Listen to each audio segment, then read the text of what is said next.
베다니 나병 환자 시몬의 집에서 식사하실 때에 한 여자가 매우 값진 향유 곧 순전한 나드 한 옥합을 가지고 와서 그 옥합을 깨뜨려 예수의 머리에 부으니 어떤 사람들이 화를 내어 서로 말하되 어찌하여 이 향유를 허비하는가. 이 향유를 300데나리온 이상에 팔아 가난한 자들에게 줄 수 있었겠도다 하며 그 여자를 책망하는지라. 예수께서 이르시되 가만두라. 너희가 어찌하여 그를 괴롭게 하느냐.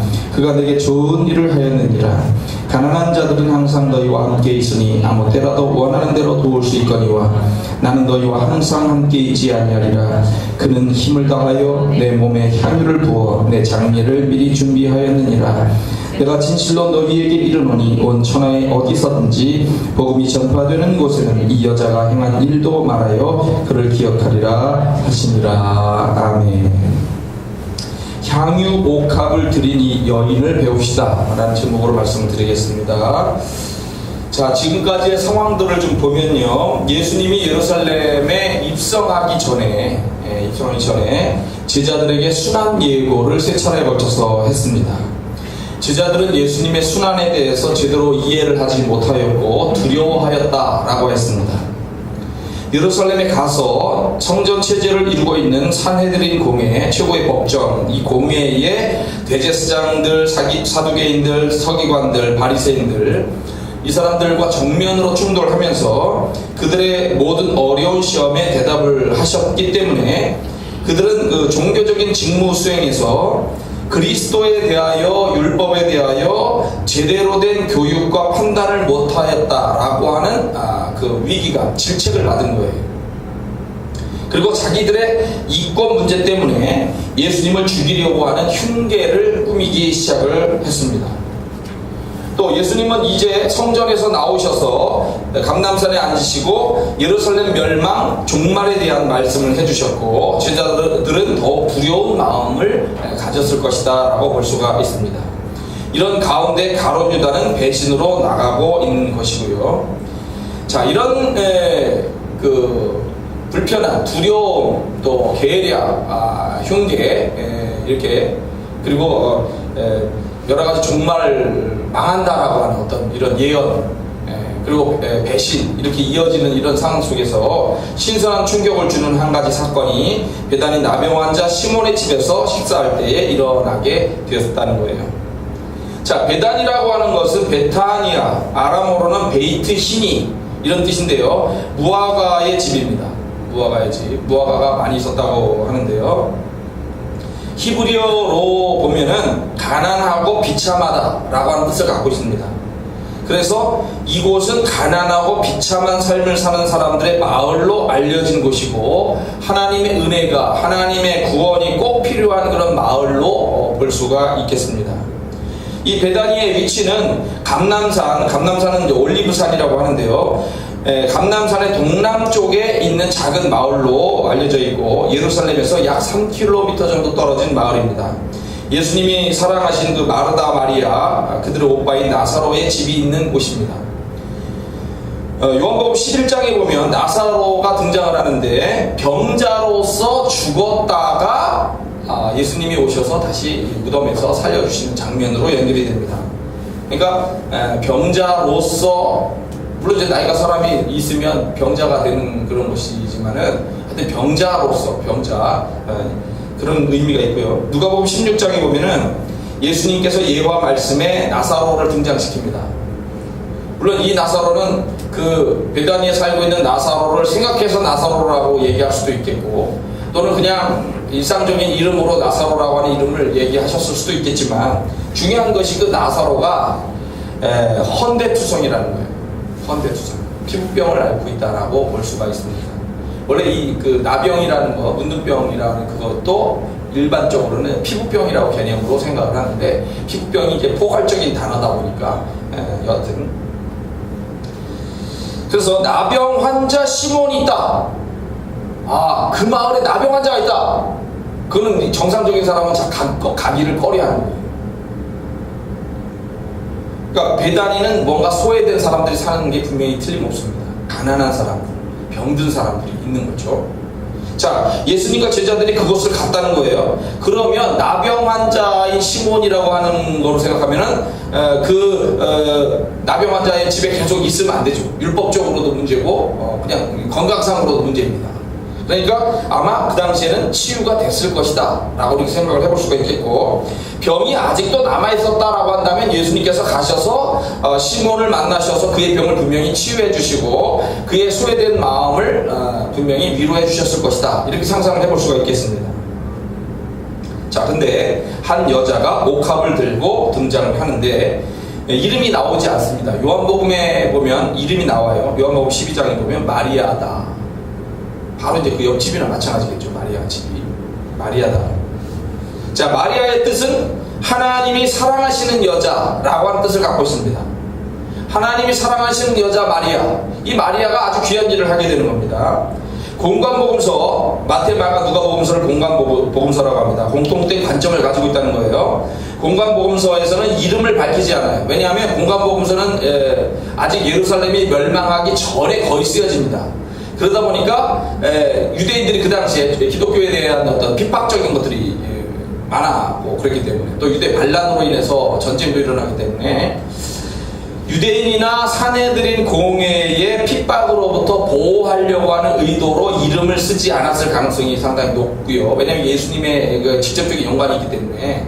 근데 요한복음에는 이름이 나온단 말이에요. 요한복음에 쓰여진 건 거의 1세기경이에요. 90년 1세기경이기 때문에 예루살렘이 70년에 멸망한단 말이에요. 멸망해가지고 많은 사람 100만 명 정도가 죽고, 이렇게 그 예루살렘이 파괴돼가지고 곳곳으로 막 뿔뿔이 흩어지고 나라를 잃고 2000년을 지내는 건데, 중요한 것은 예루살렘이 멸망하여서 흩어지다 보니까 이제는 이름을 밝혀도 되지 않겠느냐 해서 이름을 넣었을 가능성이 있다는 거죠. 여하튼 자, 근데 하여튼 이 여자는 매우 값진 향유, 곧 순전한 나드 한 옥합을 가지고 왔다라고 그랬습니다. 향유는 다 순전한 거 아닌가? 아닙니다. 향유를 또 비싼 것도 있고 싼 것도 있는 거예요. 싼 거는 포도주를 섞었대요. 포도주를 섞어서 순전하지 않은 그런 향유를 판 겁니다. 싸게 할 적에는. 그런데 고급진 것은 순전하게 다른 것과 섞이지 않은 것을 얘기를 합니다. 이 나드라고 하는 것은 나르도스 타키스 자타만시라고 하는 이런 긴 이름인데 향나무입니다. 향나무의 뿌리에서 추출되는 향기로운 점액성의 액체라고 하는데, 문제는 이 나무가 이스라엘에 없다는 거예요. 그럼 이스라엘에 없다는 건 수입을 해서 써야 된다는 건데, 어디서 수입을 하냐면 히말리아, 인도, 거기서 수입을 해가지고 그게 먼 나라에서 오는 거죠. 먼 나라에서 그 당시에 오는 거다 보니까 가격이 매우 비싼 거죠. 제자들이 얘기를 하고 있습니다. 300데나리온 이상에 팔 수 있다. 300데나리온. 일반 노동자들이 하루에 벌 수 있는 돈이 1데나리온입니다. 그러니까 300데나리온이라고 하는 것은 1년을 얘기를 하는 거예요. 1년 이상을 남자 노동자가 그 임금을 전혀 사용하지 않고 모은 거예요. 모아야만 될 수 있는 돈입니다. 요즘으로 따지면 적어도 약 3천만 원에 해당하는 커다란 금액입니다. 남자 입장에서 1년을 모은다고 얘기하면 그런 정도입니다만, 여자 입장에서는 그 당시에 근로 조건이 좋지 않았기 때문에 10년 정도를 모아야만 된다라고 얘기를 합니다. 10년을 아끼고 계속 모아야만 그 정도 돈으로 살 수 있는 거예요. 요한복음 6장 7절에 보면 5,000명을 먹이는 오병이어 사건이 나오는데, 남자만 5,000명이라고 했어요. 복음서에 보면 남자만 5,000명이기 때문에 여자와 아이까지 하면 10,000명, 15,000명, 심지어는 20,000명까지도 볼 수 있는 그런 건데, 예수님이 제자들에게 물었어요. 빌립아, 이거 어떻게 하면 좋겠냐? 빌립이 말하기를, 이 사람들에게 음식을 조금씩만 나눠줘도 200데나리온 이상 정도 되겠습니다. 그러니까 10,000명이라고 따지든 15,000명이라고 따지든 그 사람들을 조금씩만 나눠준다고 하더라도 그게 200데나리온이야. 엄청나게 많은 사람들에게 조금이라도 나눠줄 때. 근데 300데나리온은 그 배지 거의 뭐 반 이상이니까 더니까요. 엄청나게 많은 그 사람들을 먹일 수 있는 돈이기도 하고, 또 한편으로는 큰 돈이다라고 얘기를 하는 거예요. 그런데 비교를 해보면 가룟 유다는 예수님을 노예의 값인 은 30을 받고 팔았어요. 은 30이라는 건 은 30은 세겔로 따지면 세겔. 은 30세겔입니다. 1세겔이 11.4g. 그래서 계산을 하면 342g 정도가 된다고 합니다. 그리고 91돈, 돈으로 따졌을 때는 91돈에 해당하는 정도 되고, 제가 어제 이걸 말씀을 준비하면서 은 시세를 검색을 해봤어요. 은 시세를 검색을 해보니까 나오는데, 은 1g이 500원, 560원. 요즘 시세로 만약에 은 30세겔이라고 하는 342g 정도를 계산하면은 17만원, 18만원. 전에는 한 30만원 정도 된다고 얘기했는데 점점 싸졌어요. 요즘에는 그런 게 있습니다. 근데 예수님 당시에는 이게 비싼 거예요. 은이. 그래서 은 1세겔이 은 30세겔 중에 은 1세겔이 4데나리온에 해당할 정도의 가격이었답니다. 4데나리온. 그러니까 4일치 품삯이에요. 그러니까 30세겔이면 3, 4, 12에서 120일을 노동자가 벌 수 있는 돈의 품삯이라는 거예요. 요즘 돈으로 만약에 3개월 정도로 계산했을 적에는 약 1,000만원 정도에 해당하는 가치를 부여할 수도 있겠다라고 하는 거죠. 은 시세를 그대로 얘기하면 얼마 안 되지만 그거를 계산으로 그다음에 또 다른 이야기로 계산을 해보면, 그런데 17만원 정도가 됐든 더 많게 아주 최대한으로 잡아가지고 1,000만원 정도가 됐든 간에 가룟 유다가 이 여자가 가지고 온 이 옥합의 가격으로 계산을 해보면 3분의 1밖에 안 되는 가격에 예수님을 팔아 넘겼다는 거예요. 자, 그러면 옥합은 언제 사용하느냐? 옥합. 유대인과 로마인들을 보면요, 죽은 사람한테 이 옥합을 발랐답니다. 이 악취가 나지 않도록 하기 위해서 옥합을 깨서 이거로 향유로 이제 냄새가 나게끔 했고, 귀한 손님들이 오실 때 머리에다가 발라주곤 했다고 합니다. 옥합은 알라바스트론이라고 하는 말인데요, 이 대리석하고 비슷한 물질이랍니다. 대리석하고 비슷한 물질인데 중요한 것은 부드럽대요. 부드럽고 반투명한 물질입니다. 이런 것들로 병을 만들어서 값비싼 기름이나 향유를 넣어 두었다고 하는데, 이것을 가져와서 이제 윗부분을 잘라가지고 이걸 예수님에게 이제 여자가 부은 거죠. 머리에 부었다는 거예요. 기름을 붓는 이유는 여러 가지가 물론 있습니다. 성경에 보면 제일 중요한 첫 번째 문제가 손님의 머리에다가 이 기름을 부었다. 손님에 대한 예우입니다. 호의, 예우. 귀한 손님을 접대하는 중요한 방법이 그분에게 그걸 발라서 냄새, 그의 몸에서 향기로운 냄새가 나도록, 집안의 향기가 퍼지도록 만드는 거예요. 그 다음에 왕이 즉위할 때, 선지자로 세움을 받을 때, 제사장을 세울 때, 자, 이 세 가지 중요한 직책, 요 직책과 연관해서 기름을 붓는데, 그 기름을 붓는 것은 내가 하나님으로부터 거룩하게 구별되었다라고 하는 그런 뜻을 가지고 있습니다. 너는 이제 하나님께서 특별히 부르셔서 구별된 사람이니까 너는 이제 그러한 자세와 의식으로 살아라. 또 신약적으로 얘기하면 성령의 기름 부음을 상징적으로 표시하는 의미로 부었다, 이렇게 볼 수도 있겠습니다. 또 제사 의식에서도 거룩한 의미로 이런 것들을 부어서 표시를 또 했습니다. 또 아까 얘기했었던 장례식 때 시신에다가 부어서 악취를 제거하고 성결의 의미로 사용을 했어요. 자, 그럼 여자가 예수님에게 와서 머리에다가 기름을 부은 것은 어떤 의미가 있느냐? 이 중에 이제 연관이 될 수가 있겠죠. 제일 첫 번째가 당연히 손님에 대한 예우. 손님에 대한 예우. 또 두 번째는 이거는 이제 주속적인 면에서 나오는 이야기예요. 예수님이 왕으로서 예루살렘 성에 입성을 했잖아요. 나귀를 타고. 그건 아시죠? 나귀를 타고 예루살렘 성에 입성을 해서 거기서 이제 그 사람들과 정면 충돌하고 논란이 있다가 이렇게 물론 치유하고 교육도 하시면서 이렇게 해서 이제 빠져나오셨는데, 그 예수님이 왕으로서 입성을 하셨지만 대관식이라고 하는 개념이, 그분을 왕관을 씌워드린다든지 기름을 부어서 의식을 행해서 거룩하다라고 어떤 이런 의식을 행하지 않았기 때문에 오히려 하나님은 역설적으로 이 여인을 통하여 그 왕이다라고 하는 것에 대한 이런 그 기름 부음을 하게끔 하신 것이다라고 하는 그런 주장도 있어요. 그럼 제가 설교할 때, 지금 이 설교할 때 제가 그 부분을 강조하기 좀 마음적으로는 그래서 그런 말은 강조로는 좀 하기가 좀 제가 볼 때는 그렇다 생각이 들고, 일단 손님에 대한 예우와 주님께서 이 문제에 대한 해석을 해주셨어요. 뭐냐? 장례를 위한 것이다.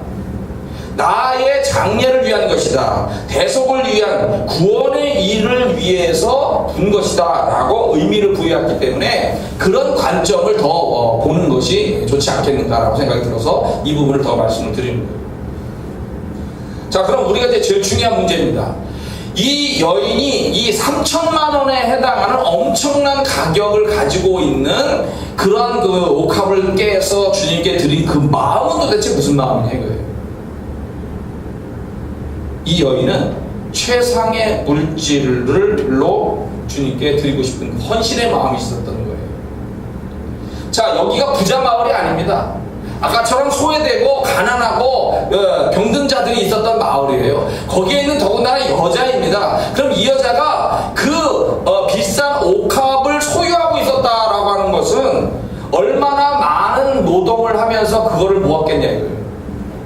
그리고 왜 그 여자가 그걸 갖고 있느냐라고 이렇게 해보면은 그거는 분명히 결혼 자금일 가능성이 높다라고 합니다. 그 여인의 집에서, 그 여인이 마리아가 나왔지만, 마리아가 됐든 다른 여자가 됐든 간에 그 여인의 집에서 가장 비싼 물건이 뭐냐라고 만약에 얘기를 한다면 당연히 그 집안에서 제일 비싼 물건이 바로 그 옥합이었을 거라는 거예요.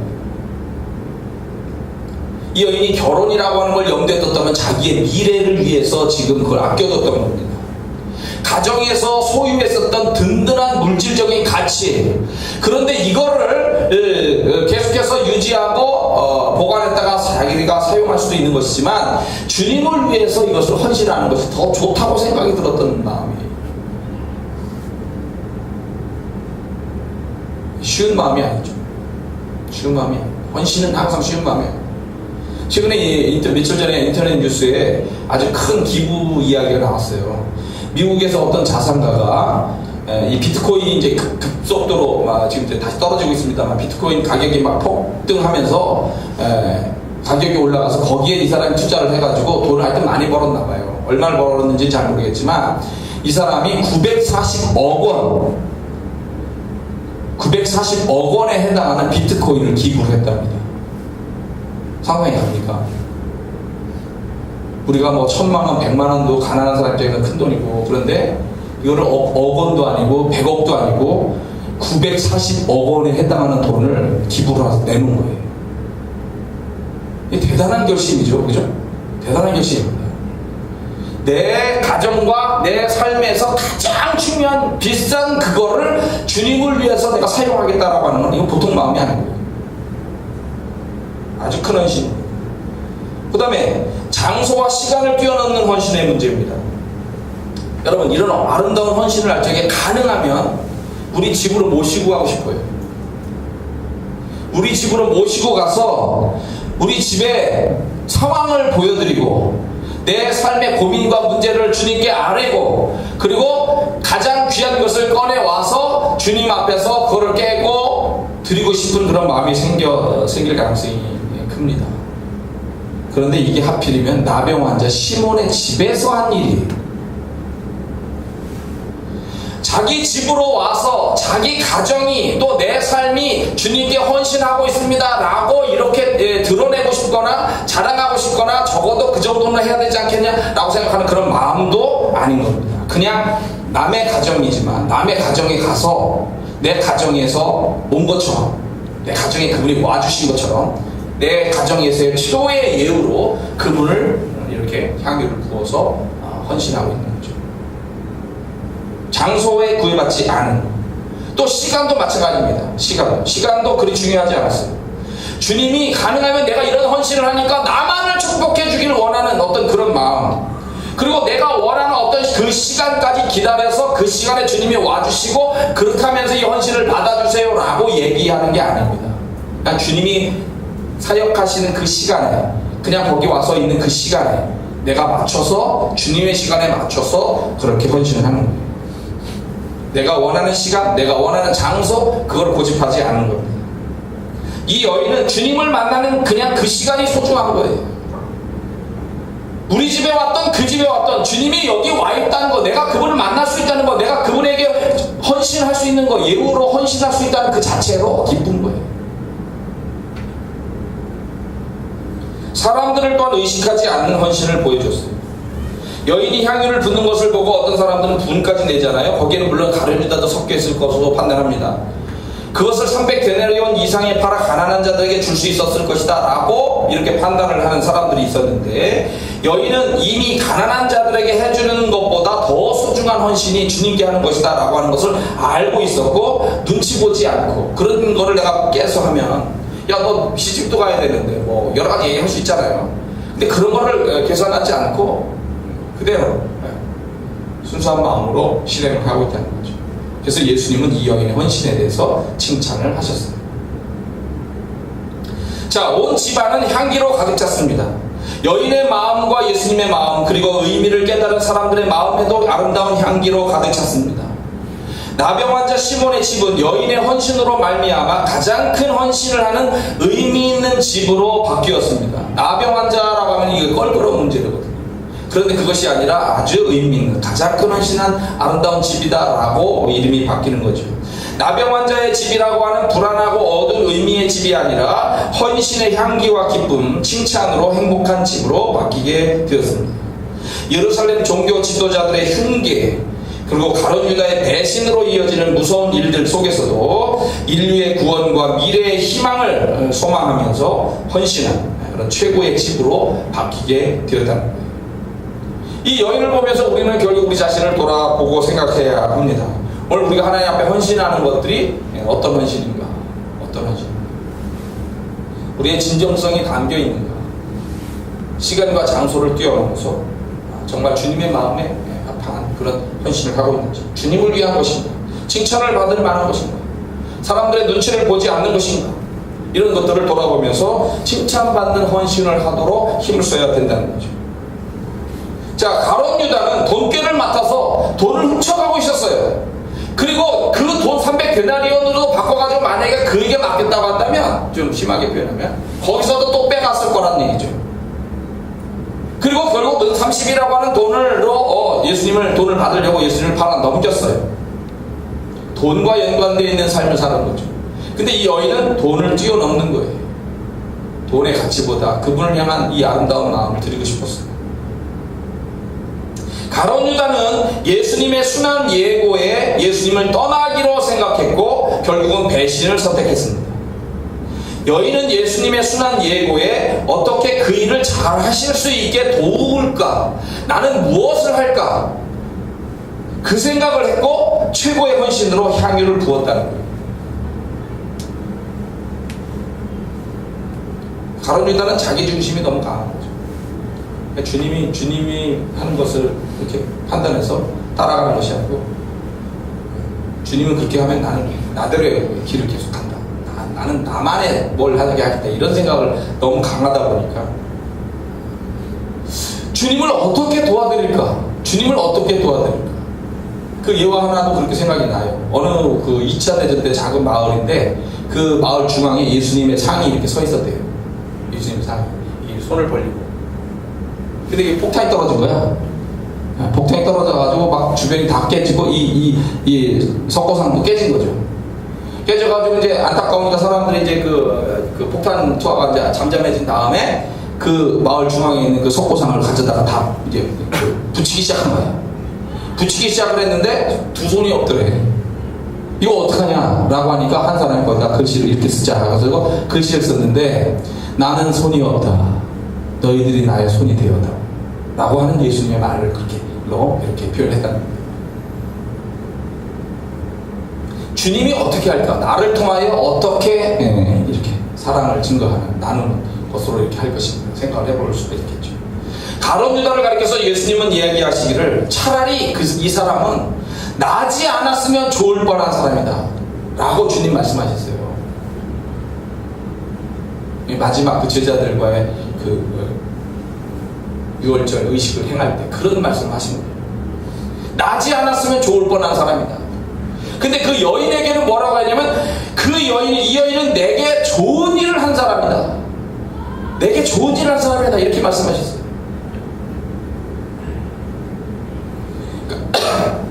가룟 유다는 복음이 퍼지는 곳마다 회피하고 저주하는 이름이 됐습니다.